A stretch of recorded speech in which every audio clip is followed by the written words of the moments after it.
أعوذ بالله من الشيطان اللعين الرجيم. بسم الله الرحمن الرحيم. فلما جاء السحرة قالوا لفرعون أئن لنا لأجرا إن كنا نحن الغالبين قال نعم وإنكم إذا لمن المقربين اللهم صل على محمد وآل محمد وعجل فرجهم. السلام علیکم ورحمۃ اللہ وبرکاتہ. اللہ تبارک و تعالیٰ کا شکر ہے کہ سورہ شعراء جو قرآن مجید کا 26 نمبر کا سورہ ہے اس کی 2 آیات کی تلاوت کا شرف میں نے حاصل کیا، جن کے نشانات ہیں 41 اور 42.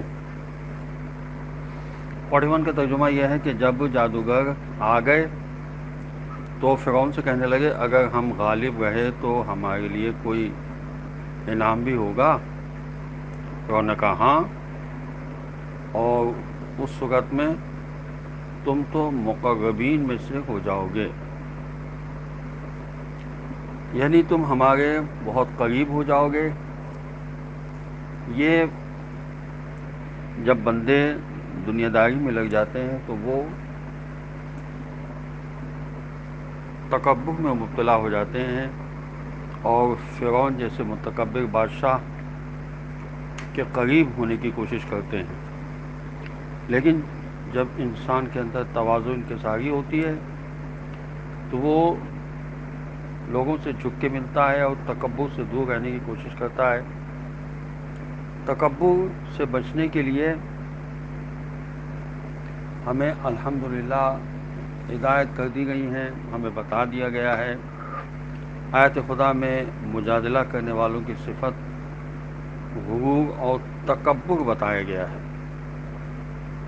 سورہ مبارکہ غافر کی آیت نمبر 56 میں ارشاد ہوا ان الذین یجادلون فی آیات اللہ بغیر سلطان آتاہم ان فی صدورہم الا کبر ما ہم ببالغیہ. بے شک جو لوگ بغیر دلیل کے آیت خدا میں مجادلہ اور اختلاف کرتے ہیں ان کے سینوں میں صرف تکبر و غرور بھرا ہوا ہے. یہ لوگ کبھی بھی اپنے مقصد تک نہیں پہنچ سکتے.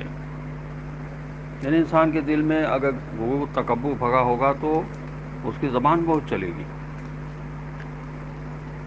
اور اس کے پاس محکم دلائل نہیں ہوں گے، یعنی علمی باتیں نہیں ہوں گی. بس جھگڑا، مجادلہ، تکبر کا اظہار، خود پسندی، یہ تمام چیزیں اس سے ظاہر ہوتی ہیں. اور خدا سے حضرت موسیٰ علیہ السلام کا تکبر کرنے والوں سے پناہ مانگنے کا تذکرہ سورہ مبارکہ غافر کی ہی آیت نمبر 27 میں اس طرح سے اللہ نے ارشاد فرمایا وقال موسیٰ انی غوثت بربی وربکم من کل متکبر لا یؤمن بیوم الحساب.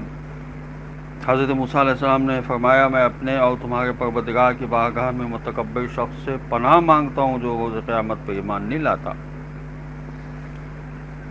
متکبر کے دل پر خدا کی مہر لگ جاتی ہے. سورہ غافر ہی کی آیت نمبر 35 میں ارشاد ہوا کذالک یطبع اللہ علی کل قلب متکبر جبار. اور خدا اسی طرح ہر مغرور اور سرکش شخص کے دل پر مہر لگا دیتا ہے. جہنم تکبر کرنے والوں کا دائمی ٹھکانہ ہے. سورہ مبارکہ نحل کی آیت نمبر 29 میں ارشاد ہوا فادخلوا ابواب جہنم خالدین فیہا فلبئس مثوی المتکبرین. جہنم کے دروازوں سے داخل ہو جاؤ اور ہمیشہ اسی میں رہو، اور یہ تکبر کرنے والوں کے لیے کتنی بری جگہ ہے. تکبر کرنے والے اور صحیح راستے کا انتخاب نہ کرنے والوں کے بارے میں سورہ مبارکہ اعراف کی آیت نمبر 146 میں ارشاد الہی ہوتا رہا ہے سأصرف عن آیاتی الذین یتکبرون فی الارض بغیر الحق وَإِن يَرَوْا كُلَّ آیَةٍ لَا يُؤْمِنُوا بِهَا وَإِن يَرَوْا سَبِیلَ الرُّشْدِ لَا يَتَّخِذُوهُ سَبِیل.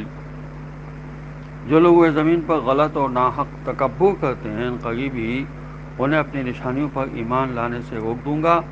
اس طرح سے وہ لوگ ہماری نشانیوں کو دیکھیں گے لیکن ایمان و راہ راست کو دیکھنے کے بعد بھی اسے اختیار نہیں کریں گے اور گمراہی کے راستے کو دیکھ کر اسی پر چلتے رہیں گے۔ خدا جب انبیاء کے مخالفین کے بارے میں گفتگو کرتا ہے تو تکبر سے ان کی توصیف کرتا ہے کہ یہ لوگ اپنے کو دوسروں سے افضل و برتر سمجھتے ہیں اور انبیاء علیہ السلام کا مذاق اڑاتے ہیں۔ سورہ مبارکہ یاسین کی آیت نمبر 30 میں ارشاد ہوا، یا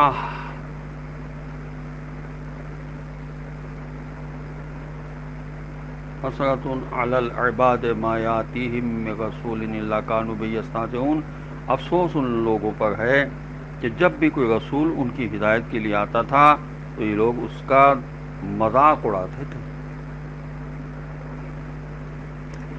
شیطان کے بارے میں ہے سورہ مبارکہ اعراف کی آیت نمبر 12 میں کہ اس نے کہا انا خیر منہ خلقتنی من نار وخلقتہ من طین، میں آدم سے بہتر ہوں اس لیے کہ تو نے مجھے آگ سے پیدا کیا ہے اور آدم کو مٹی سے۔ قوم نوح علیہ السلام کے بعد لوگ